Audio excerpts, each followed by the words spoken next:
अस्सलामुअलैकुम दोस्तों, मैं आपका दोस्त अब्दुल्ला मोहसिन बिन दाऊद उमरी फिर से एक नई वीडियो के साथ हाज़िर हूँ। लास्ट वीडियो में हमने स्पेस से रिलेटेड कुरान में बयान किए गए कुछ साइंटिफिक फैक्ट्स का जिक्र किया था और आज हम ज़मीन से रिलेटेड कुरान में बताए गए साइंटिफिक फैक्ट्स का जिक्र करेंगे। तो चलिए आज की वीडियो स्टार्ट करते हैं। पहला फैक्ट, ज़मीन अंडे की आकार में है। ज़मीन की ओरिजिनल शेप क्या है, इस पर हमारी वीडियो अपलोडेड है और लिंक डिस्क्रिप्शन में दे दिया गया है। हम यहाँ सिर्फ कुरान और साइंस के रेफरेंस से बात करेंगे। कुरान ने कहा वल अर्ज़ बअद ज़ालिका दहाहा, कि हमने आसमान को पैदा करने के बाद ज़मीन को अंडे की आकार में बिछा दिया है। इस आयत में ज़मीन की बिछावट के लिए दहा को एज ए वर्ब इस्तेमाल किया गया है और इसका असल वर्ड दहवा है, जिसका माना शुतुरमुर्ग का अंडा होता है। यानी इस आयत का मतलब ये हुआ कि ज़मीन अंडे की शेप में है और यही साइंटिफिक फैक्ट है, क्योंकि वेंटेज पॉइंट ऑफ स्पेस से जब ज़मीन को देखा जाता है तो वो राउंड नज़र आती है, लेकिन एक्चुअली ज़मीन अंडे की शेप में है।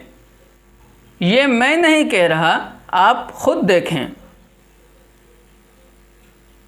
मालूम ये हुआ कि कुरान और साइंस दोनों के मुताबिक ज़मीन अंडे की शेप में है। दूसरा फैक्ट, ज़मीन अपने अतराफ से घटती जा रही है। 1990 में साइंसदानों ने हबल स्पेस टेलीस्कोप लॉन्च किया और हर साल उससे ज़मीन की फ़ोटोज़ ली जाती थी।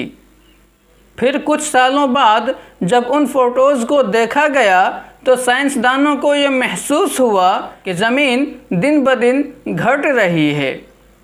फिर सोहो सैटेलाइट से फ़ौरन इसकी स्टडी शुरू कर दी गई। 25 सितंबर 1998 को नासा ने इस स्टडी का ये रिज़ल्ट पेश किया कि ज़मीन पर सेकेंड 3 केजी कम हो रही है। और नासा के साथ साथ कई रिसर्च सेंटर्स ने ये प्रूव्ड किया कि ज़मीन दिन ब दिन घटती जा रही है। अगर यही चीज़ हम कुरान में देखें तो मालूम होता है कि यह एग्जिस्टेंस ऑफ गॉड यानी वजूद इलाही की निशानियों में से एक है। कुरान ने कहा अवलम यरौ अन्ना नअतिल अर्ज़ ननक़ुसुहा मिन अतराफ़िहा, कि क्या वो नहीं देखते कि हम ज़मीन को उसके किनारों से घटाते चले आ रहे हैं। मालूम ये हुआ कि ज़मीन डे बाय डे घटती जा रही है, जिसे इंसान चाह कर भी नहीं रोक सकता। और इसी से मालूम होता है कि क़यामत एक दिन ज़रूर आएगी जो सारी दुनिया को ख़त्म कर देगी। तीसरा फैक्ट, ज़मीन भी फ़लक में तैर रही है। कुरान ने कहीं भी ज़मीन का नाम लेकर नहीं बताया कि ज़मीन तैर रही है और यही वजह है कि बहुत से मुसलमान भी ज़मीन को साकिन समझते हैं। अगर इसी हिसाब से देखा जाए तो कुरान ने सूरज और चाँद के अलावा किसी का नाम लेकर नहीं बताया, जबकि ये साइंटिफिकली प्रूव्ड है कि हर प्लैनेट रोटेशन मोड में है, यानी घूम रही है। और यही चीज़ कुरान ने बहुत ही सिंपली बताई है। कुरान ने कहा वकुल्लुन फ़ी फ़लकिन यस्बहून, कि हर चीज़ फ़लक में तैर रही है।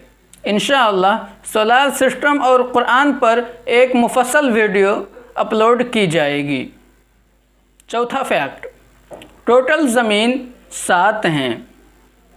कुरान में कई जगह 7 आसमानों का ज़िक्र मिलता है, जिस पर हम गुफ्तगू कर चुके हैं। उन्हीं में से एक जगह 7 ज़मीन का भी ज़िक्र मिलता है। कुरान ने कहा अल्लाहुल्लज़ी खलक़ सबअ समावातिन व मिनल अर्ज़ि मिस्लहुन्न, कि अल्लाह वो है जिसने 7 आसमान और उन्हीं की तरह ज़मीन भी पैदा किया है। इस आयत में ज़मीन की एग्ज़ाम्पल आसमान से सिर्फ काउंटिंग के लिए दी गई है, यानी जितने आसमान हैं उतनी ही ज़मीन है, जिससे मालूम होता है कि ज़मीन आसमान की तरह 7 तो है, लेकिन आसमान की तरह ऊंची या आसमान की तरह तयबता होना ज़रूरी नहीं है।